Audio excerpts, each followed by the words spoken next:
But सब जगह गिरावट है ऐसा भी नहीं है। कुछ स्टॉक्स हैं जो होल्ड आउट कर रहे हैं और आज का वायदा कारोबार का टॉप गेनर है आपके लिए डिक्सन टेक।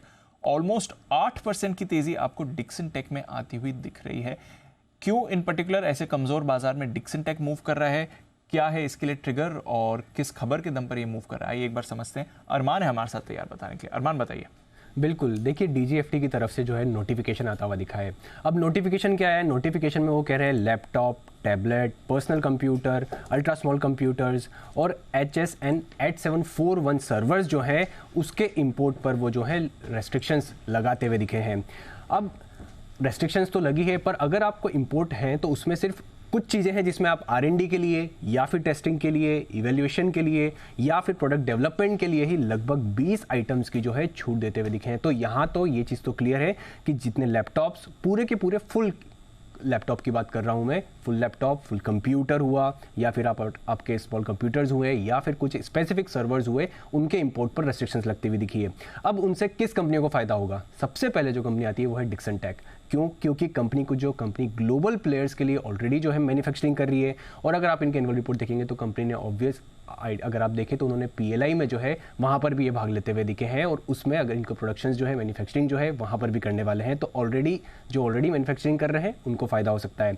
नेटवेब टेक्नोलॉजी, यहाँ पर इनको क्यों फ़ायदा होगा? क्योंकि इनके आप सुपर कंप्यूटर्स देख लीजिए, जो क्लाउड के लिए जो सर्वर्स होते हैं वो स्पेसिफिकली अगर आप बात करें तो वो इसी कैटेगरी के जो हैं, जिस कैटेगरी का स्पेसिफिकली नाम लिया गया है उसी के सर्वर यूज़ होते हैं। और क्योंकि वहाँ पर इंपोर्ट ऑफ रेस्ट्रिक्शंस लगता हुआ दिखा है, तो हो सकता है कि इनके लिए भी आपको बिजनेस में जो है कंपैरेटिवली अच्छा सपोर्ट आता हुआ दिखे, अच्छी ग्रोथ आते हुए दिखे।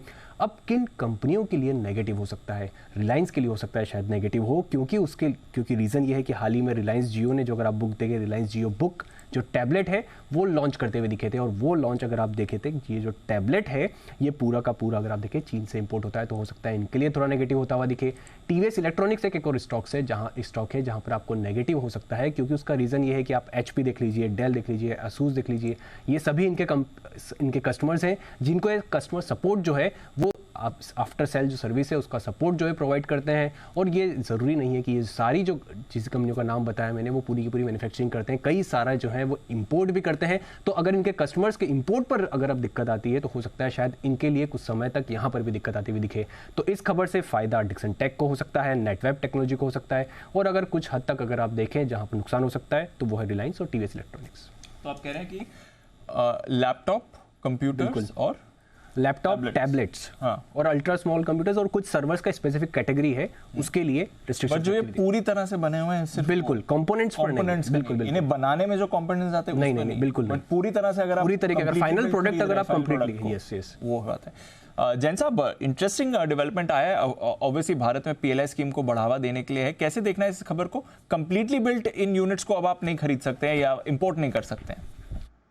देखिए, न्यूज अच्छी है। मुझे सबसे बढ़िया बात ये लगती है कि मेक इन इंडिया का जो सरकार ने प्रोजेक्ट लिया हुआ है और उसको जो करने में पूरी कोशिश जो चल रही है उसका फायदा देखिए इस सेक्टर के लिए तो न्यूज है ही है, और ओवरऑल मुझे लगता है कि दूसरे सेक्टर में भी आएगी जहां पे PLI भी दिया गया है, फिर आप इंपोर्ट्स पे भी रोक लगा रहे हैं। ये सारी चीजें इंडिया में बहुत बड़ा बेनिफिट है। बाकी इस कंपनी के लिए अगर मैं बोलूं तो डिक्सन, मुझे देखिए वेरी फ्रैंकली मैं बहुत ज्यादा इस स्टॉक को पॉजिटिवली रेकमेंड नहीं किया हूं, और ये एक्स्ट्राऑर्डिनरी पॉपुलर स्टॉक है, इसमें कोई दो राय नहीं है। अगर FIIs, DIIs और बहुत रिनाउंड इन्वेस्टर्स और बड़े एनालिस्ट सब लोग के रडार पे रहता है, और बहुत बड़ा करेक्शन भी दिया। मैं ऊपर के लेवल्स पहले भी ये 4000, 4500 के लेवल्स जाके वहां से करेक्ट हुआ और फिर वापस से जबरदस्त मार्केट के साथ बाउंस किया है। So that's a great news again, but still मुझे बहुत महंगा लगता है ये स्टॉक, और मुझे ऐसा लगता है ऐसा क्या है जो दूसरी कंपनी नहीं आ सकती, और दूसरी कंपनियां भी है और PLI लेके और भी जो भी है, बट 95-100 के PE मल्टीपल पे 4% वाला मार्जिन वाला काम कर रहे हैं।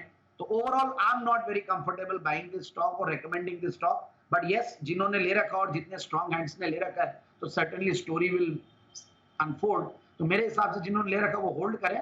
बाकी इस न्यूज का पॉजिटिव रिएक्शन देखने को मिल गया, और बहुत ज्यादा एक्सपेक्ट नहीं करेगी और कोई ज्यादा बहुत बड़ी पॉजिटिविटी आ जाए, और आ भी जाए तो अपने हाइज के आसपास है, तो सर्टेनली लाइफ टाइम हाइज अगर क्रॉस करता तो एक बार और मोमेंटम आ जाए। But overall it's a hold, not a fresh bye.